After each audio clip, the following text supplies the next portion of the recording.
शशि प्रभा की कथा। विक्रम वेताल की 15वीं कथा। पहले की ही भांति राजा विक्रमादित्य पुनः उस शीशंपा वृक्ष के पास जा पहुंचे। वेताल को उतारकर कंधे पर डाला और खामोशी से अपने गंतव्य की ओर चल पड़े। रास्ते में फिर वेताल ने मौन भंग करते हुए कहा, राजन, सचमुच ही तुम बहुत परिश्रम कर रहे हो। तुम्हारे परिश्रम को भुलाने के लिए इस बार मैं तुम्हें यह कथा सुनाता हूँ, किंतु शर्त वही रहेगी कि कथा के दौरान तुम मौन भंग नहीं कर सकोगे। यदि तुमने मौन भंग किया तो मैं पुनः अपने स्थान पर लौट आऊंगा। विक्रमादित्य ने सहमति जताई तो वेताल ने उसे यह कथा सुनाई। नेपाल में शिवपुर नाम का एक नगर था। वहां यशकेतु नाम का एक राजा राज करता था। वह राजा अपने नाम के अनुसार ही यशस्वी था। प्रज्ञा सागर नाम के अपने मंत्री को राजभार सौंपकर वह चंद्रप्रभा नाम की अपनी रानी के साथ सुख भोग करता था। समय पाकर अपनी रानी से उसे शशि प्रभा नाम की कन्या उत्पन्न हुई। जब वह कन्या युवती हुई तब एक बार बसंत ऋतु में यात्रा उत्सव देखने के लिए राजा अपनी रानी एवं कन्या सहित यात्रा का मेले देखने के लिए निकले। उस मेले में एक धनी बाप का बेटा मनस्वामी नाम का एक ब्राह्मण भी आया था। मेले के एक भाग में फूल चुनने को उद्वत उसने शशि प्रभा को देखा तो उस पर मोहित हो गया। मनस्वामी सोचने लगा, क्या ये रति है जो कामदेव का बाण बनाने के लिए बसंत के द्वारा सुसज्जित पुष्पों को एकत्र कर रही है, अथवा यह कोई वन देवी है जो बसंत पूजन करने की इच्छा रखती है। वह ऐसा सोच ही रहा था कि उस राजकुमारी ने भी उसे देख लिया। कामदेव के समान मनस्वामी को देखते ही वह भी उत्कंठित हो गई। तब ना उसे फूलों की सुध-बुध रही, ना अपने अंगों की। उसी समय हाय हाय का शोर उत्पन्न हुआ। क्या हुआ, ये जानने के लिए कंधे उचकाकर जब उन दोनों ने देखा तो उन्हें दौड़कर आता हुआ एक उन्मत्त हाथी दिखाई दिया। किसी दूसरे हाथी की गंध पाकर वह हाथी उन्मत्त हो गया था, जो अपने खूंटों को उखाड़कर वृक्षों को रौंदता हुआ उसी दिशा में आ रहा था। उस पर महावत का एक अंकुश भी लटका दिखाई दे रहा था। उसे देखकर भय से घबराए हुए राजकुमारी के अंगरक्षक भाग निकले। तब मनस्वामी ने दौड़कर अकेले ही राजकुमारी को अपने दोनों हाथों से उठा लिया। राजकुमारी को तो उसके अंगों से थोड़ा सा सटी हुई थी और भय, प्रीति एवं लज्जा से व्याकुल हो रही थी। मनस्वामी हाथी की पहुंच से दूर खींच कर ले गया। जब उसके रक्षक निकट आए तो उन्होंने मनस्वामी की बहुत प्रशंसा की और राजकुमारी को उसके महल में ले गए। जाती हुई राजकुमारी बार बार पलटकर मनस्वामी को देखती जाती थी। अपने महल में विकल होकर वह अपने प्राण रक्षक का स्मरण करती हुई दिन रात दुखी रहने लगी। राजकुमारी अपने अंतपुर में चली गई। यह देखकर मनस्वामी भी उस उद्यान से लौट आया और उत्कंठित होकर सोचने लगा, इसके बिना अब मुझ में जीने का उत्साह नहीं रह गया। अतः वह अपने सिद्ध और धूर्त गुरु मूलदेव के पास पहुंचा। मूलदेव अपने शशि नामक एक मित्र के साथ रहता था। उन्होंने माया के अद्भुत मार्ग सिद्ध कर लिए थे, अतः उन्हें मायावी शक्तियों का बहुत ज्ञान था। मनस्वामी ने उनके पास जाकर जब अपनी समस्या बताई तो मूलदेव ने उसे पूरा करने का आश्वासन दे दिया। अनंतर धूर्त शिरोमणि उस मूलदेव ने अपने मुंह में एक मंत्र सिद्धि गोली डाल ली और अपने को एक वृद्ध ब्राह्मण के रूप में बदल लिया। एक दूसरी गोली उसने मनस्वामी के मुंह में डालने को दी, जिससे वह एक सुंदर कन्या बन गया। मूलदेव मनस्वामी को लेकर उस राजकुमारी के पिता के पास पहुंचा और उसके पिता से बोला, राजन, मेरी एक ही पुत्र है और उसके लिए दूर से मांगकर इस कन्या को लाया हूँ, किंतु इसी बीच मेरा पुत्र न जाने कहाँ चला गया। मैं उसे ढूंढने के लिए जा रहा हूँ, अतः इस कन्या को आप अपने पास रख लें। आपके विश्वास पर मैं इसे आपके आश्रय में रखकर जा रहा हूँ। मैं अपने पुत्र को ढूंढकर ले आऊँगा तो कन्या को पुनः आपसे ले लूँगा। यह सोचकर कि इनकार करने पर कहीं वह सिद्ध पुरुष क्रुद्ध होकर कोई श्राप न दे दे, राजा यशकेतु ने उसकी बात स्वीकार कर ली और अपनी कन्या शशि प्रभा को बुलाकर कहा, बेटी, तुम इस कन्या को अपने महल में ही रखना। इसका हर तरह से ख्याल रखना। इसे किसी भी वस्तु की आवश्यकता हो तो उसे भली भांति पूर्ण कर देना। राजकुमारी ने अपने पिता की आज्ञा शिरधार्य की और वह कन्या बने मनस्वामी को अपने राजमहल में ले गई। महल में आई उस कन्या के साथ राजकुमारी थोड़े ही दिनों में हिल मिल गई और उन पर सखियों जैसी प्रीति तथा विश्वास करने लगी। एक बार रात के समय जब कन्या के वेश में अपने को छिपाए हुए मनस्वामी राजकुमारी की शैया के निकट ही एकांत में सोया था, तब उसने विरह से व्याकुल राजकुमारी से, जो अपनी सेज पर छटपटा रही थी, पूछा, सखी, तुम्हारी कांति पीली कैसे पड़ गई? तुम दिन प्रतिदिन दुबली होती जा रही हो।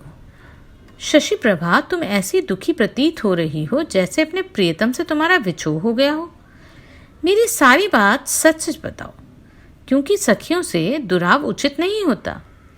यदि तुम मुझे सारी बातें सच नहीं बताओगी तो मैं अन्न जल त्याग कर आमरण अनशन कर दूंगी। यह सोचकर कि कहीं ऐसा सत्य न हो जाए, राजकुमारी ने गहरी सांस ली और धीरे से कहा, सखी, भला तुम पर अविश्वास कैसा?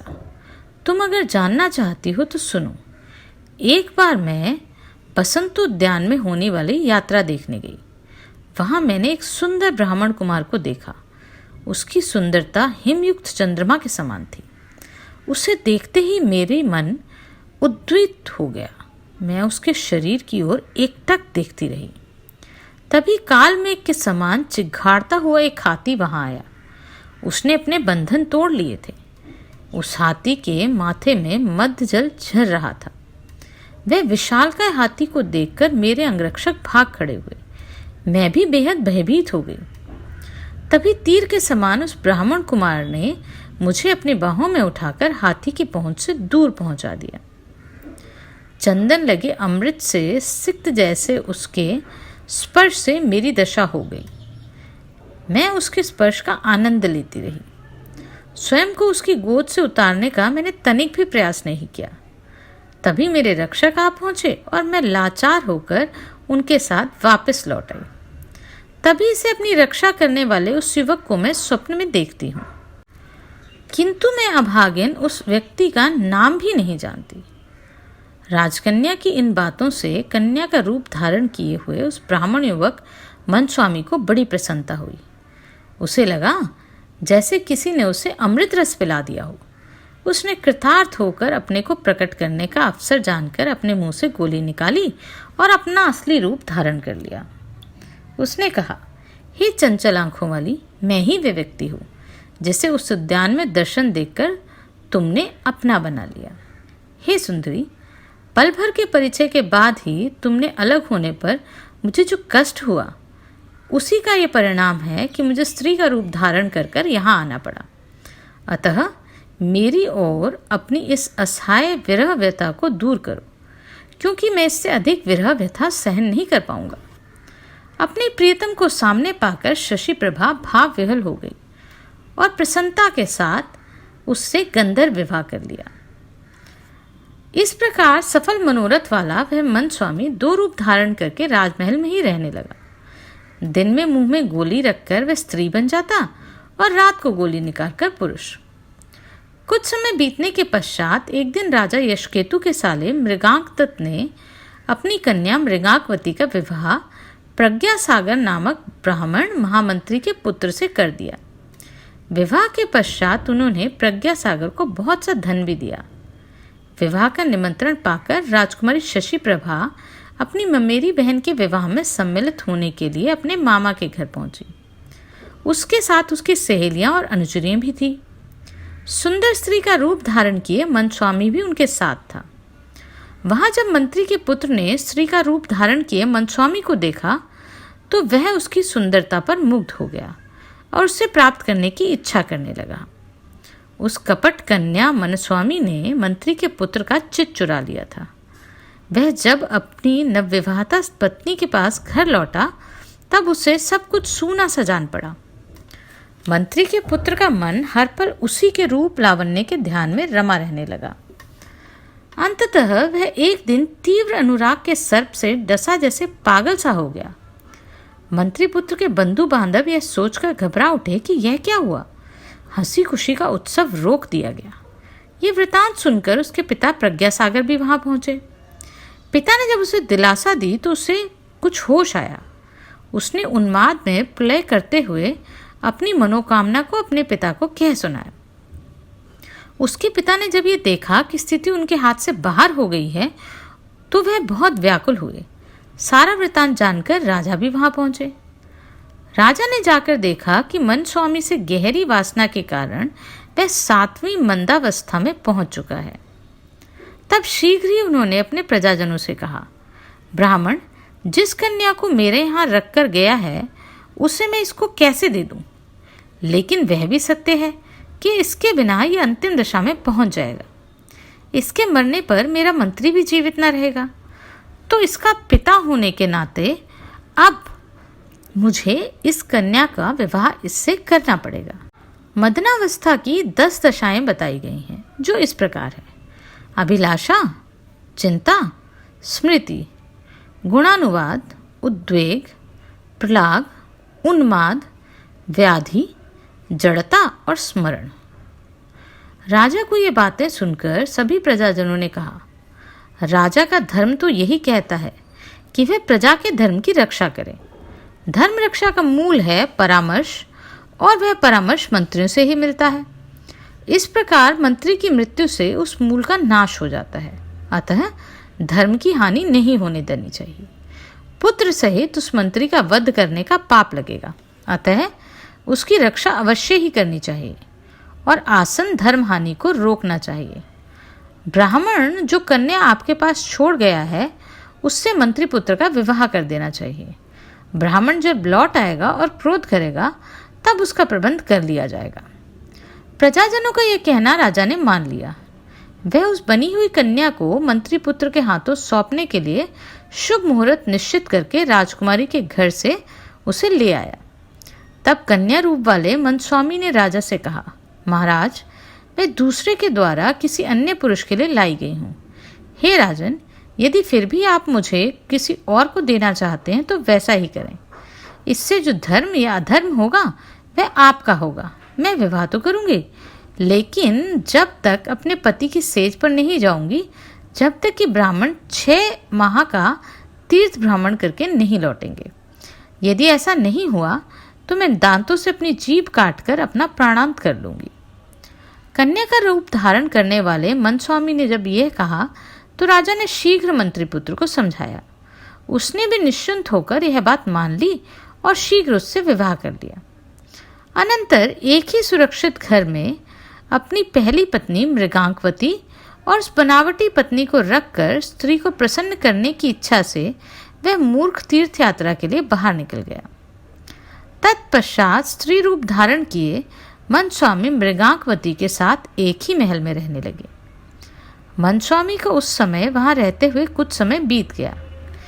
एक बार रात में जब उसने मृगांकवती के शयनकक्ष में लेटा हुआ था और परिचारिकाएं बाहर सो रही थी, तभी उससे मृगांकवती ने एकांत में कहा, सखी मुझे नींद नहीं आ रही, कोई कथा सुनाओ। यह सुनकर मनस्वामी ने उसे वह कथा सुनाई जिसमें प्राचीन काल में सूर्यवंश के ऐल नामक राजश्री को गौरी के शाप से संसार को मोहित करने वाली स्त्री रूप प्राप्त हुआ था। नंदनवन में उसे देखकर बुद्ध मोहित हो गए थे और एक दूसरे की प्रीति से हुए उनके संभोग से पुरुषवा का जन्म हुआ था।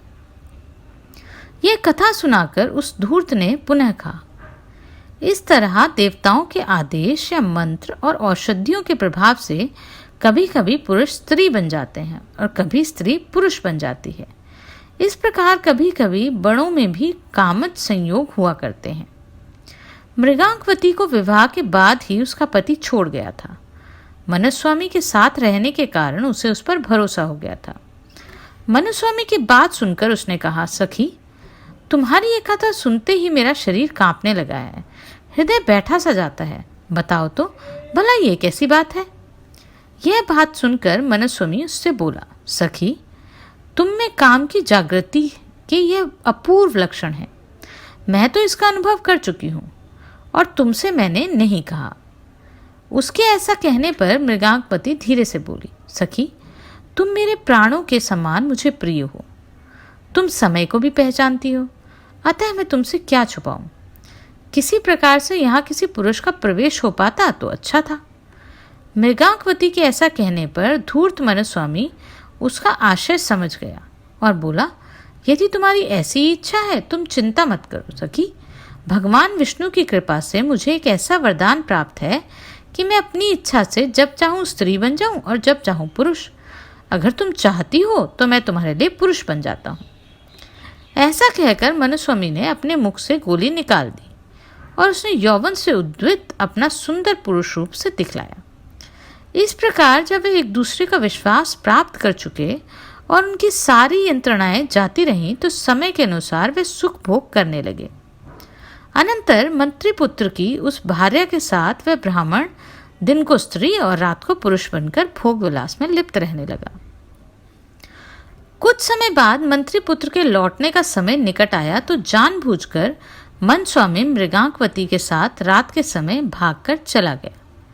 इन्हीं घटनाओं के बीच सारा वृत्तांत सुनकर उसका गुरु मूलदेव बूढ़े ब्राह्मण के रूप में वहां फिर आया। उसके बाद युवक ब्राह्मण के रूप में उसका मित्र शशि भी आया। मूलदेव ने आकर राजा यशकेतु से नम्रतापूर्वक कहा, मैं अपने पुत्र को ले आया हूँ राजन, अब मेरी बहू मुझे लौटा दे। तब शाप के भय से डरे हुए राजा ने सोच विचार करके कहा, हे ब्राह्मण, आपकी बहू तो ना जाने कहाँ चली गई, अतः आप मुझे क्षमा करें। अपने अपराध के कारण मैं आपके पुत्र के लिए अपनी कन्या देता हूँ। इस प्रकार बूढ़ा ब्राह्मण धूतराज मूलदेव उसे बुरा भला कहने लगा और उस पर वादे से मुकरने का आरोप लगाने लगा। अंततः किसी प्रकार राजा के अनुनय विनय करने पर वह शांत हुआ और शशि प्रभा का विवाह अपने बनावटी बेटे के साथ करने को स्वीकार कर लिया। धूर्त मूलदेव नवविवाहिता वरवधू को साथ लेकर अपने स्थान के लिए चल पड़ा। उसने राजा से धन की इच्छा नहीं की। बाद में जब मनस्वामी वहां आया तब उसने और शशि के बीच झगड़ा उत्पन्न हुआ। मनस्वामी ने कहा, शशि प्रभा को मुझे दे दो। गुरु की कृपा से इस कन्या को पहले मैंने ही ब्याया था। शशि बोला, मूर्ख, तू इसका कौन है? यह तो मेरी पत्नी है। इसके पिता ने अग्नि को साक्षी मानकर इसको मुझे सौंपा है। इस तरह वे दोनों माया के बल से पाई हुई उस राजकुमारी के लिए झगड़ने लगे, लेकिन उनके झगड़े का निपटारा नहीं हो सका। इतनी कथा सुनाकर बेताल ने विक्रम से पूछा, हे राजन, अब तुम ही मेरा संशय दूर करो। वह राजकुमारी वस्तुतः किसकी स्त्री हुई? यदि तुम जानते हुए भी मेरा संशय दूर नहीं करोगे तो मैं तुम्हें पहले वाला ही शाप दे दूंगा।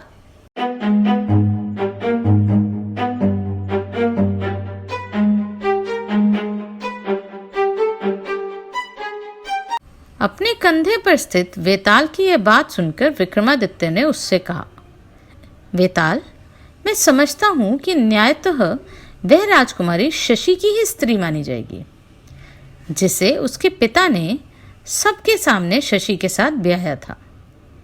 मनस्वामी ने तो चोरी से गंधर्व विवाह के द्वारा उसे पाया था। पराये धन पर चोर का न्याय संगत अधिकार कभी नहीं होता। राजा की ये न्याय संगत बातें सुनकर बेताल संतुष्ट हुआ और पहले की ही भांति उसके कंधे से उतरकर पुनः अपनी जगह लौट चला। राजा भी उसे लाने के लिए पुनः वापस लौट चले।